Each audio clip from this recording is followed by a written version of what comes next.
choose the asset, I choose the cover, I build the plan, and I run it.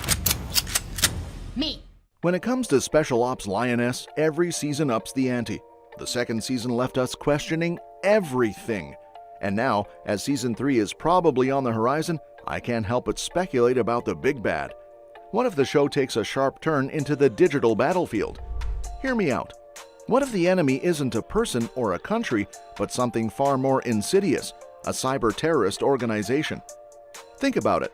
Cyber threats are no longer a sci-fi plot device. They're a harsh reality. The U.S. Department of Defense has been waving red flags for years about how vulnerable critical infrastructures, financial systems, and even government networks are to cyber attacks. What better way for Lioness to stay relevant and pulse-pounding than by introducing an adversary who can strike anywhere, anytime, without ever stepping onto a physical battlefield? Now imagine Jo and her team trying to combat an enemy they can't see. These aren't your typical terrorists. They're hackers, cyber criminals, and maybe even rogue nation-state operatives, all working together. Countries like Russia, China, and Iran have been rumored to back criminal networks, blurring the lines between state-sponsored espionage and underground criminal activity. What happens when the line between enemy and ally becomes as murky as a hacked server log? The beauty of this storyline lies in its unpredictability. The traditional tools of espionage, guns, disguises, and daring field missions might not cut it. Instead, the Lioness team could be forced to think like their enemy, dive into the murky world of dark web dealings, and even question their own government's involvement. Who's truly pulling the strings in a war fought with keyboards instead of bullets? Cyber terrorists don't just steal data, they create chaos. Imagine citywide blackouts, tampered water supplies, or stock market crashes, all orchestrated by a faceless enemy. The show could dive deep into how these digital attacks ripple through society, exposing vulnerabilities that no amount of physical security can fix. But what if one of the team members has a dark secret, a past connection to the very cyber network they're now trying to dismantle? The tension would be off the charts. Every decision they make could lead to betrayal or redemption. What makes this potential plotline so gripping is its relevance. The rise of cyber terrorism isn't just TV drama, it's today's headline. By taking the fight to the digital realm, Lioness could explore themes of trust, vulnerability, and the cost of staying one step ahead in a world where the next attack is just a click away. So, is this the enemy we never expected but absolutely need to see? I think so. Season 3 could be a game changer, and if the writers are thinking along these lines, we're in for a wild ride. And speaking of rides, Season 2 has been a roller coaster. The second season of Lioness delivered a gripping narrative that hit closer to home, both literally and emotionally. Jo, played brilliantly by Zoe Saldaña, faced her toughest challenge yet as the CIA's fight against terror unfolded on domestic soil. The action was intense, but the real punch came from watching Jo grapple with the personal sacrifices her job demanded. Her husband Neil often found himself making excuses for her absences, and her older daughter Kate began piecing things together, creating tension that was hard to ignore. Taylor Sheridan's writing took the series in a fresh direction this season, giving more depth to characters like Nicole Kidman's Caitlin and Morgan Freeman's Byron. These behind-the-scenes players finally got the spotlight they deserved, showing how their decisions shaped the missions Jo and her team carried out. It wasn't just about action anymore, it was about the politics, the planning, and the human cost of their work. Jo's internal conflict became the heart of the season. As the leader of the Lioness program, she had always been the unshakable force driving her team, but cracks in her armor were evident. The toll her work took on her family life was heartbreaking, and her daughter's growing awareness added another layer of complexity. Sheridan's choice to explore these personal stakes turned Lioness into more than just an anti-terrorism thriller. It became a powerful story about the human cost of duty. The season balanced emotional depth with explosive action.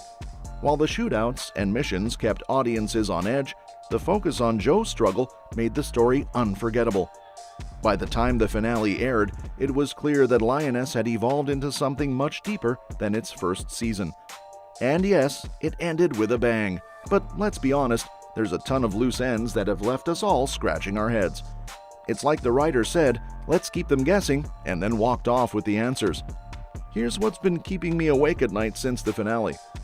Cruz, played by the ever-brilliant Laisla de Oliveira, has been the heart of this show. Her journey in Season 2 was like watching a car speed toward a cliff, and somehow she's still standing at the edge. She left the Lioness program, but where does she go from here? Her emotional baggage is no joke. Killing Asmar Ali Ami wasn't just a mission, it was a moral avalanche that buried her sense of self. Then there's her relationship with Alia, which is a tangled web of emotions that could unravel in 1,000 ways. Does Cruz find redemption, or does she go further into the moral abyss? Her strong feelings for Alia pretty much scream that a return to the Lioness program is off the table. But then again, who doesn't love a good pulled back into the game trope? And Jo's life is basically a soap opera, but with more guns and fewer commercials. Her role as a Lioness leader is taking a toll, and her family is caught in the crossfire. Her marriage to Neil? On thin ice. And after their daughter's accident, it's clear that being a full-time operative and a full-time mom isn't exactly a winning combo. The finale left us wondering if Jo's going to hang up her combat boots to focus on being a mom, or if the thrill of high-stakes missions will drag her back in. Honestly, can you see Jo happily folding laundry and attending PTA meetings? Me neither, but stranger things have happened. This show thrives on moral gray areas, and Season 2 didn't hold back.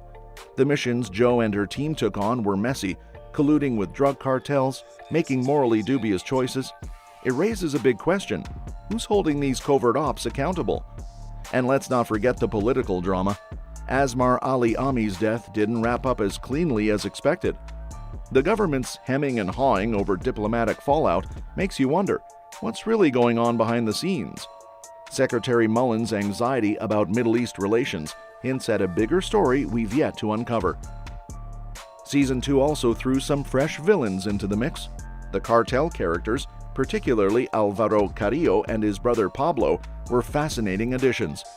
Their connections to global politics makes for juicy material, and I'm betting they'll play a major role in what comes next. Drug trafficking tied to international security? Sign me up for that drama. But what's really intriguing is the potential shift in the show structure. With talk of an anthology format, future seasons might explore entirely new stories while keeping the espionage and moral conflict vibes intact. It's a bold move, and honestly, I'm here for it. Jo's leadership of the Lioness program is up in the air. She promised Neil she'd step back, but can she really let go? Her team's future missions might pivot entirely if she stays on, especially with all the political and personal landmines they've been dancing around. And if Jo leaves, who takes the reins? The possibilities are endless, and it's driving me nuts. If Season 2 did one thing right, it's leaving us desperate for more.